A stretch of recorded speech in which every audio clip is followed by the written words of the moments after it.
So let us see the first question of depends upon the linear transformation.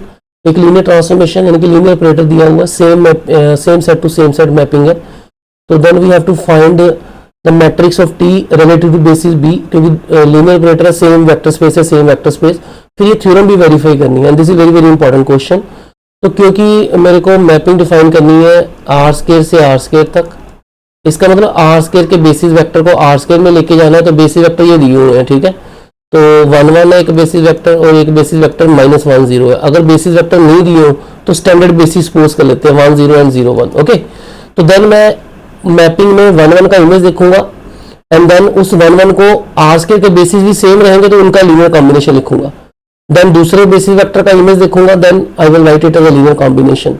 तो क्योंकि मुझे R square के element का linear combination लिखना है, इसलिए मैं सपोज कर रहा हूँ कि let alpha beta be any element of R square.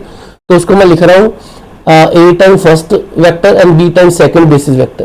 तो दोनों को इक्वेट किया तो ये बन गया a minus B comma a.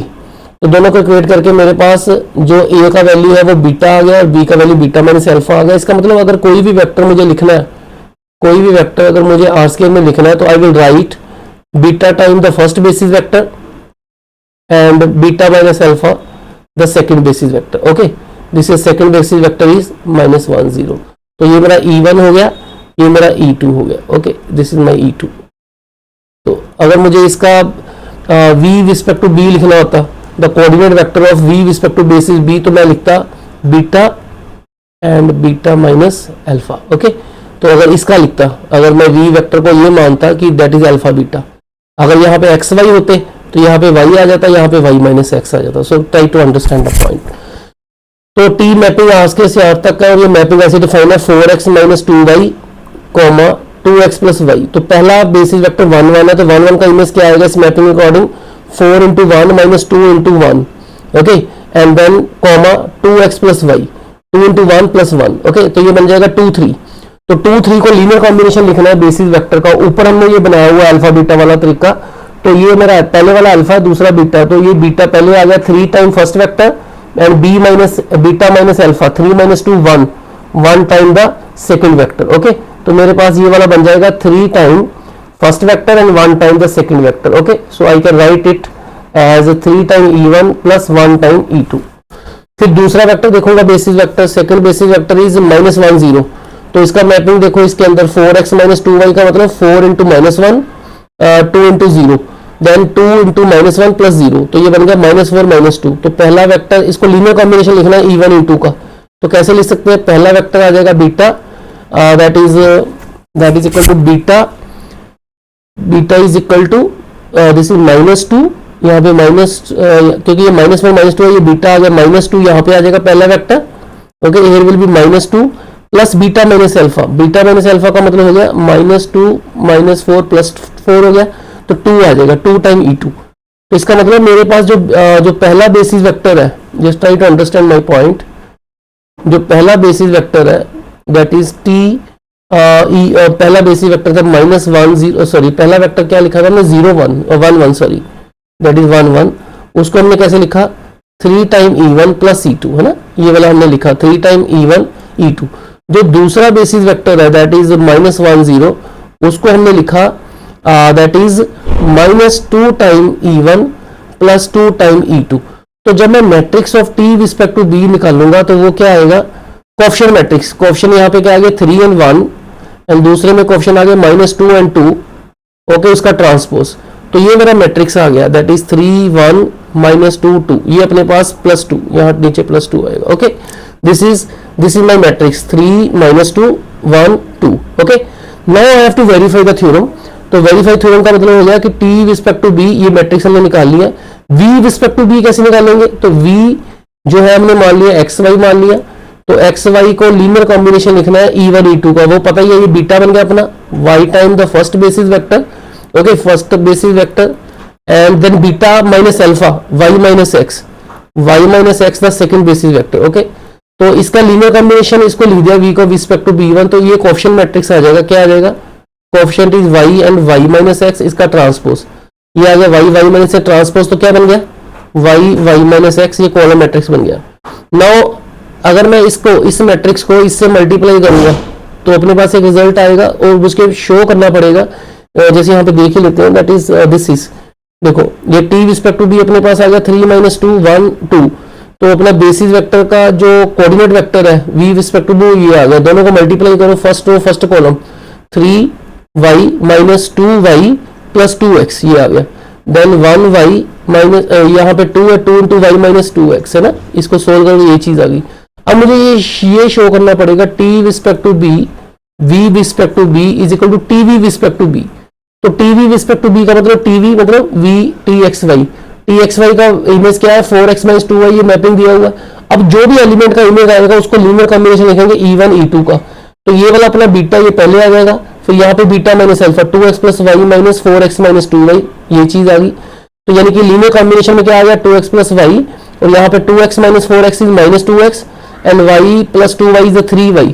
तो इसका टीवी का कोऑर्डिनेट क्या आएगा रिस्पेक्ट टू बी, इसके कोएफिशिएंट देखो 2x + y एंड इसका कोएफिशिएंट माइनस यानी कि क्या लिखा हुआ है, दिस इज 2x - 4x यानी कि -2x होगा, दिस इज -2x + 3y। तो इसका ट्रांसपोज करके ये चीज आ गई। तो अब आप इस दोनों को कंपेयर करो, ये दोनों सेम आ रहे हैं, and which verify the theorem.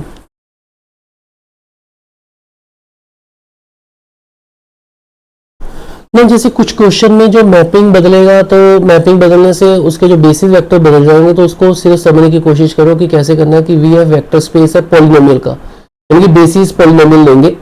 तो जिस भी डिग्री की पॉलिनोमियल है 3 डिग्री की, हमने पढ़ा हुआ है कि अगर 3 डिग्री की पॉलिनोमियल है उसके स्टैंडर्ड बेसिस वेक्टर ये आएंगे x² है ना, these are the x² and x³, ये इसके स्टैंडर्ड बेसिस वेक्टर है।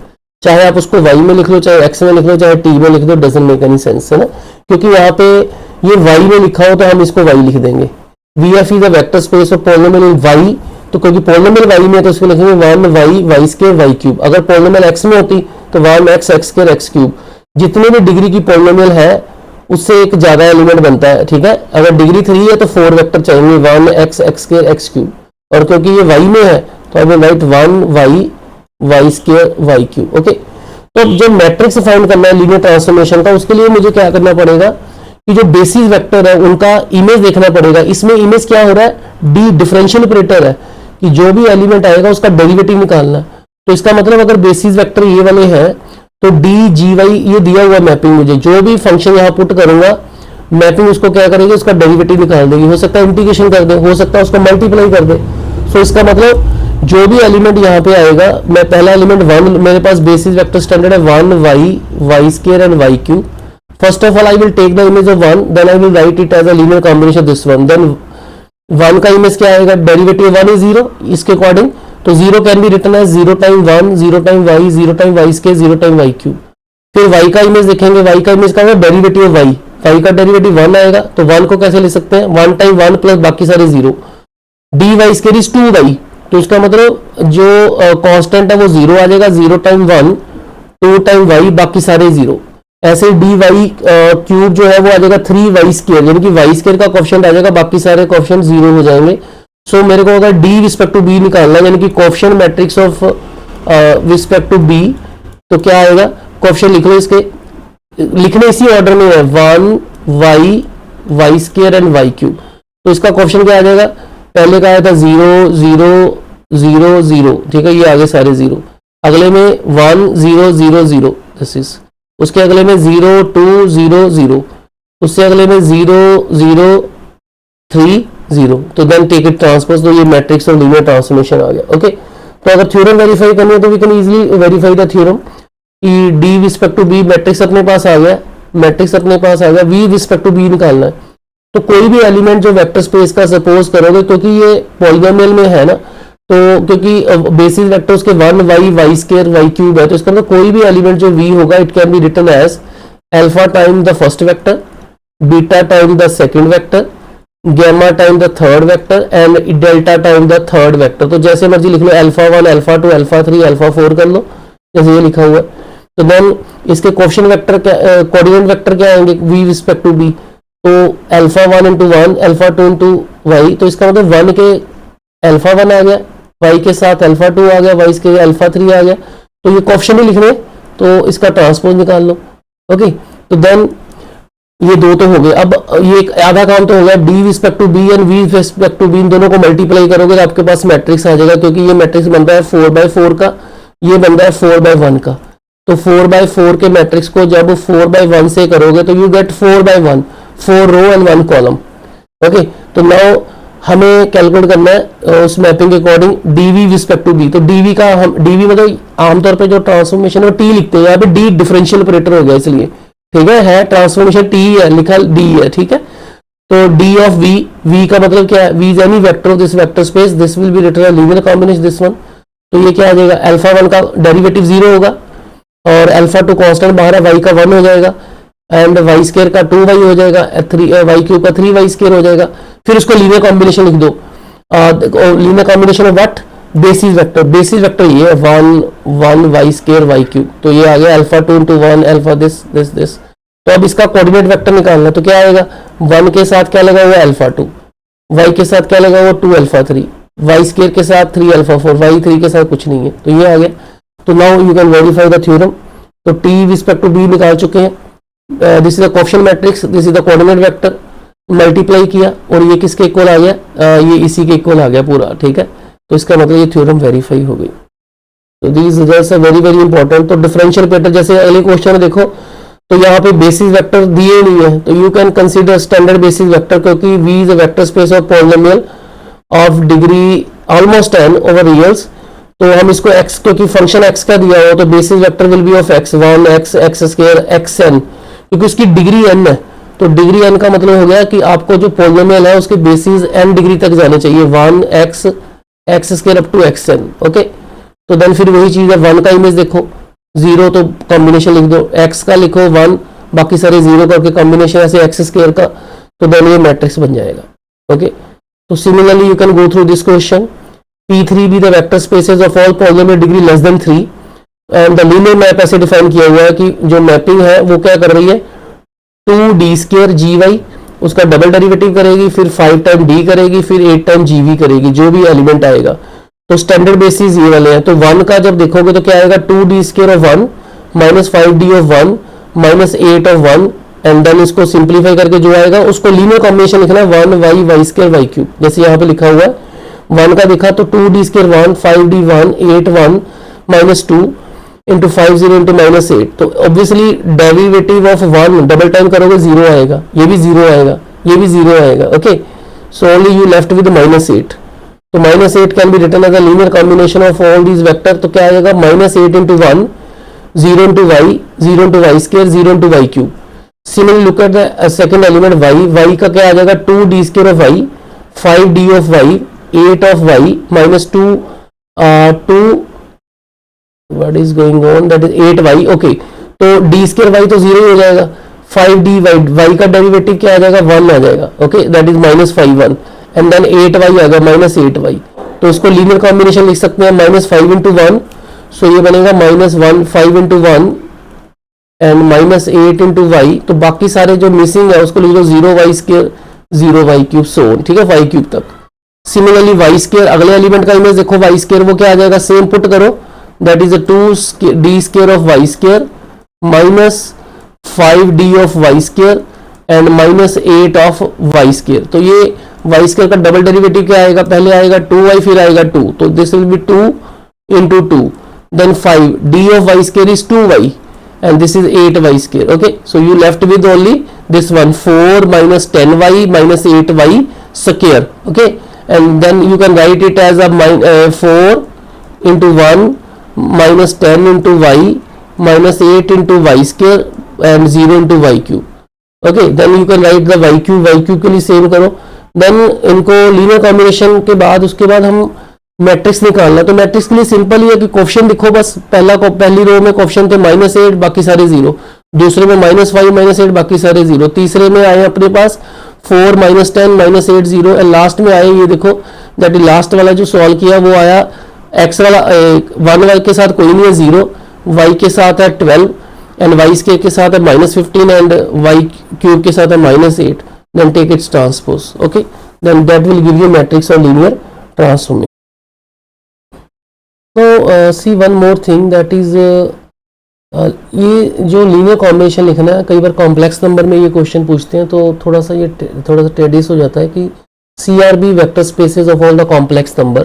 तो मैपिंग डिफाइन की है TX प्लस योटा वाई का mapping TX plus iota Y, ये सम टाइम वो कंफ्यूज करने के लिए लिखता है TZ equal to Z iota conjugate of Z।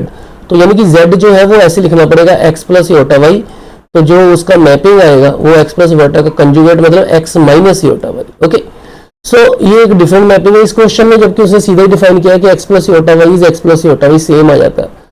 तो क्योंकि जो मैपिंग है वो डिफाइन की गई है vector spaces of all this one and linear operator, यानी कि जो मैपिंग डिफाइन की गई है वो C से C तक है, यानी कि यहाँ पे भी कॉम्प्लेक्स नंबर है, यहाँ पे भी कॉम्प्लेक्स नंबर है। ओके, तो इसके बेसिस वेक्टर जो है वो डिफरेंट दिए, that is one basis vector is 2 plus 3 iota and this is, क्योंकि जो कॉम्प्लेक्स नंबर है they are the vector spaces of dimension 2। अगर आप रियल नंबर के ऊपर चेक करोगे तो डिमेंशन 2 आएंगी, you need only 2 vector 1 and iota, so any linearly independent vector will form the basis. तो यहाँ पे दो basis vector 2 plus 3 iota 3 plus 4 iota कर लिया। अब प्रॉब्लम यहाँ पे क्या आएगी कि जब आप इमेज देखोगे 2 प्लस 3 योटा का, तो you will write it as 2 plus 3 iota, but now you have to write this as a linear combination of E1 and linear combination of E2। तो उसके लिए आपको थोड़ा सा लिखना पड़ेगा कि अगर कोई भी कॉम्प्लेक्स नंबर हो A plus iota B type, so I want to write it as a linear combination of first basis vector and linear combination of second basis vector, तो PQ लिख दिया। ठीक है, यहाँ पे मैंने लिखा A plus iota B, this is equal to P time first Q time second. तो मल्टीप्लाई करके रियल अलग ऐड कर लो, इमेजिनरी अलग कर लो, उसके बाद इक्वेटिंग करके what you have to do, you have to find the value P and Q in terms of A and B। तो ये अपने पास वैल्यू आ गई। तो अब मेरे पास कोई भी कॉम्प्लेक्स नंबर होगा तो इसको मैं इस फॉर्म में लिख सकता हूँ लीनियर कॉम्बिनेशन। तो ये काम करना पहले जरूरी है। अब मैट्रिक्स और लीनियर ट्रांसफॉर्मेशन निकालना है तो वो सीधा ही है, तो पहले बेसिस वेक्टर का मैं इमेज देखूंगा, इमेज वही आ जाएगा, then I have to write it as a linear combination of basis vector. तो उसके लिए क्या करना पड़ेगा, तो P अपने यहाँ पे जो A है वो 2 है एंड B इज 3, तो अकॉर्डिंग टू दिस फॉर्मूला क्या आ जाएगा 3 that is 3b into this is plus 9 minus 4 into 2 8। Okay, 9 minus 8 is 1, तो 1 time the first basis vector. Then दूसरा क्या आएगा यहाँ पे 3a minus 2b, 3a minus 2b का मतलब हो गया कि इसको 3 से मल्टीप्लाई करना, first quadrant 3 to the 6 minus 2 3 the 6, 6 minus 6 is 0, तो 0 time the second basis vector. यानी कि मेरे पास इस वेक्टर को लिखने का तरीका आ गया 1 time the first basis vector and 0 time the second basis vector. Similarly वो क्योंकि आसान किस लिए हुआ, क्योंकि मैंने पहले ही लिख के रख लिया इस तरह से कि कोई भी अगर complex number A plus iota B type होगा तो मैं उसको लिखूंगा P time the first vector Q time second, और PQ की वैल्यू मैंने AB में निकाल ली। तो अब मेरे लिए आसान काम हो गया, इसलिए यू कैन अंडरस्टैंड। सिमिलरली दूसरा वेक्टर 3 प्लस 4 योटा, क्योंकि मैपिंग में वो 3 प्लस 4 योटा आ गया, फिर उसको उसका लीनियर कॉम्बिनेशन लिख दिया। देन ट्रांसफॉर्मेशन मैट्रिक्स कैसे लिखेंगे, यहाँ पे आया था 1 0, ये लिख दिया 1 0, यहाँ पे आ गया 0 1, तो then take the transpose, this is the matrix. So let us come back to very interesting question. तो अभी तक हमने किया कि मैट्रिक्स बनाया, अगर हमें मैट्रिक्स दिया हो तो क्या हम ट्रांसफॉर्मेशन भी ढूंढ सकते हैं, हम बेसिस चेंज कर सकते हैं। तो let us see that if the matrix of linear operator, यानी कि लीनियर ऑपरेटर का मतलब है R क्यूब से R क्यूब तक, यानी कि इस R क्यूब के बेसिस वेक्टर को इसका लीनियर कॉम्बिनेशन लिखना है R क्यूब के बेसिस वेक्टर का, और उसके बाद हमें फाइंड करने हैं matrix of linear operator T on R के relative to usual basis. Usual basis का मतलब होता है जो स्टैंडर्ड बेसिस है, जैसे 1 0 0 एंड 0 1 0 एंड 0 0 1। बस इतना याद रखना है कि जो मैट्रिक्स बना था वो कोएफिशिएंट मैट्रिक्स का ट्रांसपोज करके बना था। ओके, जो पहला बेसिस वेक्टर लिया था उसका इमेज देखा, उस इमेज को लीनियर कॉम्बिनेशन में लिख के ट्रांसपोज करके लिया, यानी कि जो रो थी वो कॉलम बन गया होगा, यानी कि दिस कॉलम। तो इसका मतलब जो पहला बेसिस वेक्टर है, अगर मैं सपोज करूं कि जो स्टैंडर्ड बेसिस है वो दिए हैं 1 0 0 0 1 0 0 0 1, तो क्योंकि ट्रांसफॉर्मेशन मैट्रिक्स मुझे ये दिया हुआ T respect to B this one 1 1 1 minus 1 1 1 this one, तो इसका मतलब हो गया कि जो पहला ये वाला है, तो I have taken the image of 1 0 0, then it will be the linear combination of what 1 time the first basis vector minus 1 time the second basis vector plus 1 time the third basis vector. Similarly दूसरा vector जो होगा that is the second column, तो वो क्या आ जाएगा 1 time E1 1 time E2 and 1 time E3। तीसरा basis vector 0 0 1, तो देन वो आ जाएगा 1 time E1 1 time E2 and 1 time E3. Okay, so you try to understand this matrix. Okay, तो ये 1 0 1 time first basis vector, second one को simplify किया, जब E1 की वैल्यू पुट कर दूंगा 1 0 0 0 1 0, तो इसको x में x कोऑर्डिनेट ऐड करेंगे, पहले में, दूसरे में y में, तीसरा z, तो ये वाला आ गया। यानी कि मेरे पास स्टैंडर्ड बेसिस वेक्टर का इमेज आ गया। I have got the image of this one, है ना, 1 - 1 1। तो ये थोड़ा सा टेडियस है, पेपर में काफी बार ये क्वेश्चन पूछते हैं। तो मेरे पास बेसिस वेक्टर का इमेज आ गया, तो मुझे पहले ट्रांसफॉर्मेशन ढूंढनी होगी। Once I got the transformation, then what I can do, तो फिर मैं बेसिस चेंज कर सकता हूं। तो उसने पहले मैट्रिक्स इसके रिस्पेक्टिव दिया हुआ, अब कहता है इसके रिस्पेक्टिव बेसिस चेंज करो, स्टैंडर्ड बेसिस से इसकी तरफ आ जाओ। तो पहले हम ट्रांसफॉर्मेशन ढूंढ लेंगे। तो अपने पास मैपिंग का इमेज आ गया, अब तो आसान हो गया। तो ये तो हम पढ़ ही चुके हैं पहले कि क्योंकि मैपिंग जो थी वो r³ से r³ तक थी, ठीक है। तो इसका अंदर r³ का कोई एलिमेंट ले लिया मैंने, अल्फा बीटा गैमा, और उसको बेसिस वेक्टर का लीनियर कॉम्बिनेशन लिखना है। बेसिस वेक्टर कौन से है, 1 0 0 0 1 0 0 0 1, क्योंकि मुझे मैपिंग डिफाइन करनी है। तो स्टैंडर्ड बेसिस वेक्टर का मतलब लिखना आसान है 1 0 0, अगर डिफिकल्ट होते फिर मुझे इक्वेट करके करना पड़ता। तो यहाँ पे सीधे लिख दिया। आप इसकी टी मैपिंग ले लो, टी इज LT, तो then alpha will be outside, T will be of 1 0, alpha बाहर आ जाएगा, टी 1 0 का, वो मुझे मैपिंग पता है। बीटा बाहर आ जाएगा, मैपिंग 0 1 का, गैमा बाहर आ जाएगा, 0 0 1 का मैपिंग। तो यहाँ पे 1 1 0 का मैपिंग मुझे दिया हुआ, ये मैंने निकाला अभी, 1 1 0 का मैपिंग आ गया, 1 - 1 यहाँ पुट कर दिया। 0 1 0 का मैपिंग मेरे पास है, दैट इज दिस इज। तो इसको सोल्व करके ये मेरे पास मैपिंग डिफाइन होगी। आमतौर पे हमें आदत होती है कि XYZ में लिखने की, है ना, तो उसको इजी करने का तरीका है, आप इसको XYZ भी कर सकते थे, है ना, कंफ्यूजन ना क्रिएट हो। तो XYZ को लिख सकते हैं x time the first vector and y time the second vector and z time the third vector, वो भी किया जा सकता था, ठीक है। ये मैपिंग आ गई।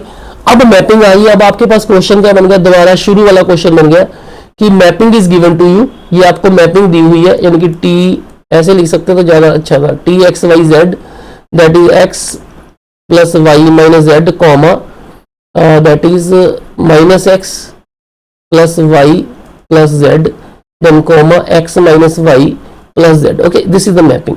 अब मैपिंग अगर मुझे दी हुई है, ओके, मुझे मैट्रिक्स निकालना है रिस्पेक्ट टू दिस बेसिस, तो पहले वाला क्वेश्चन हो गया। तो क्या करूंगा, 1 2 2 का जो पहला एलिमेंट है उसको मैं इमेज देखूंगा इसमें, ओके, इस मैपिंग में, उसको लीनियर कॉम्बिनेशन लिखूंगा इन बेसिस वेक्टर का। फिर दूसरे एलिमेंट का इमेज देखूंगा इसमें, फिर उसको लीनियर कॉम्बिनेशन लिखूंगा इनका, तीसरे का ऐसे करूंगा।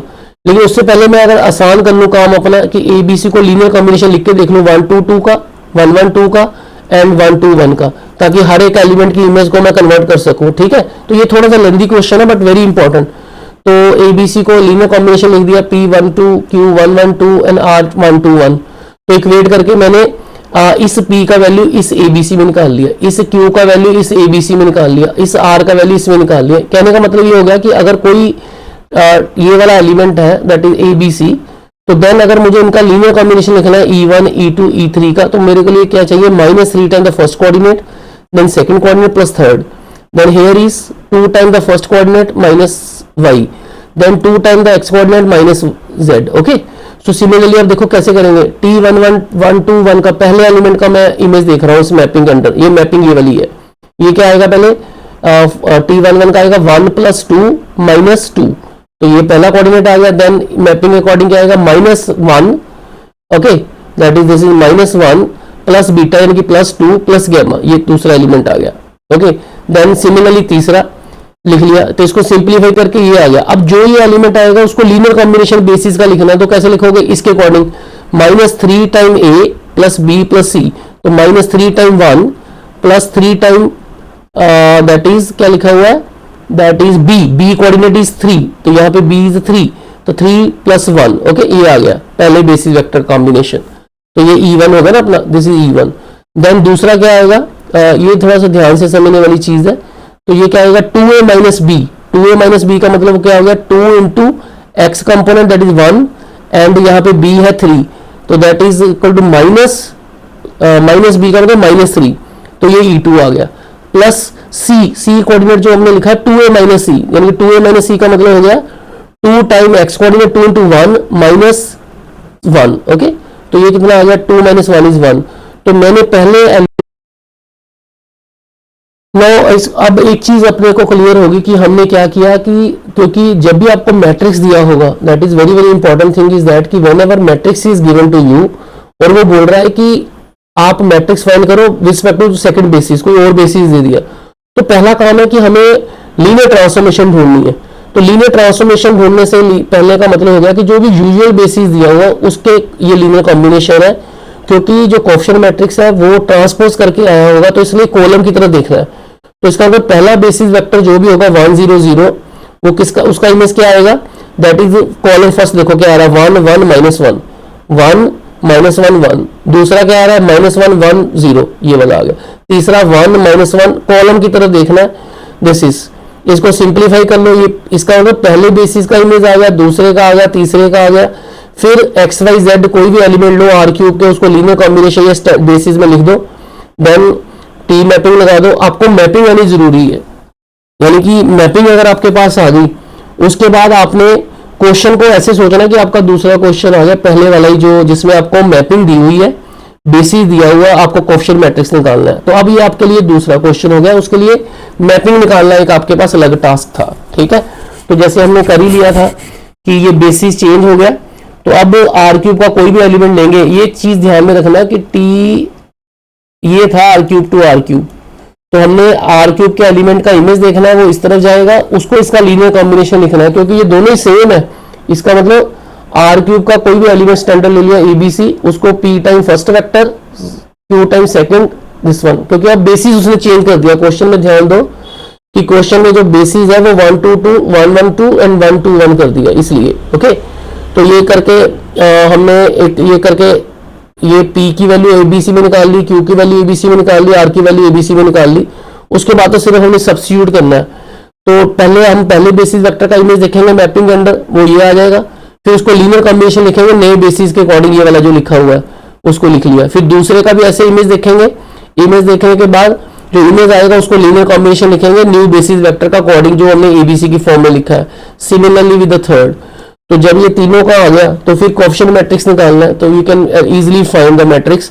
तो वो मैट्रिक्स इधर आ जाएगा, पहले वाले का आ जाएगा ये वाला 4 -2 -2, यानी कि जो आपका मैट्रिक्स बनेगा T respect to new basis B1 या B2 कह लो इसको, उसको B1 कह लो, तो you will get what you get 4 -2 and then is -2, okay. तो ये अपने पास ही आ गया। देन दूसरे वेक्टर का हमने देखा तो वो आ गया -4 2 एंड 4, -2 4 2 एंड 4। तीसरे वाले का भी देख लो, दैट इज तीसरे वाले का भी जो इमेज है यहाँ पे सॉरी यहाँ पे मिसिंग था, ये रह गया था 1 2 2 का देखा हमने, ये लिख लिया। तो फर्स्ट वाले की फर्स्ट रो लिख ले, that is 1 1 -1 and 1, okay 1 -1 and 1, then take इस ट्रांसपोज, तो वो मैट्रिक्स जो आएगा that is the matrix respect to new basis, okay. तो let us move to new questions. तो मैपिंग में कई बार ऐसे भी हो सकता है कि आपको ट्रांसफॉर्मेशन ऐसी भी पेपर में आया हुआ है कि एक मैट्रिक्स है, टी लीनियर ऑपरेटर है आर स्क्वायर के ऊपर, यानी कि आर स्क्वायर का मतलब है R square to R square.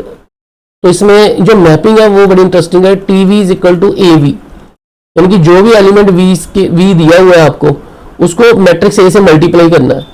तो क्योंकि यहाँ पे basis find the matrix of T in each of the following basis, तो ये बेसिस ये वाला दिया हुआ है, ओके B1, यहाँ पे बेसिस आपको ये दिया हुआ है दिस वन। तो नेचुरली जो पहला एलिमेंट है 1 0, उसका इमेज देखोगे कैसा आएगा, you multiply this matrix, A is a matrix, okay, and then T is that is, यहाँ पे एक चीज और समझनी जरूरी है, V is written as a column matrix, तो V को कॉलम मैट्रिक्स में लिखना है। तो 1 0 का कॉलम मैट्रिक्स बन जाएगा 1 0, मल्टीप्लिकेशन तभी डिफाइन होगी ना 2/2 2/1 है ना, तो 2/1 ये फर्स्ट और सेकंड कॉलम ये आ जाएगा। जो भी एलिमेंट आएगा उसको बेसिस वेक्टर का लीनियर कॉम्बिनेशन लिखना है 5 टाइम 1 0, ओके, एंड ये सीधे हो जाएगा देन 1 टाइम 0 1, तो ये अपने पास लीनियर कॉम्बिनेशन आ गया। फिर दूसरे का ऐसे दिखाई इमेज, तो मल्टीप्लाई करके ये आ गया, फिर 3 time the first and 2 time second, ये सीधे लिख दिया। देन इसका मैट्रिक्स निकालना है टी रिस्पेक्ट टू बी, तो कोएफिशिएंट आएंगे 5, तो यहाँ पे 1 ही आ जाएगा, यहाँ 3 एंड यहाँ 2 आ जाएगा। देन टेक इस ट्रांसपोज, वो सेम ही आ गया, यानी कि matrix of linear transformation. Please take care of this questions.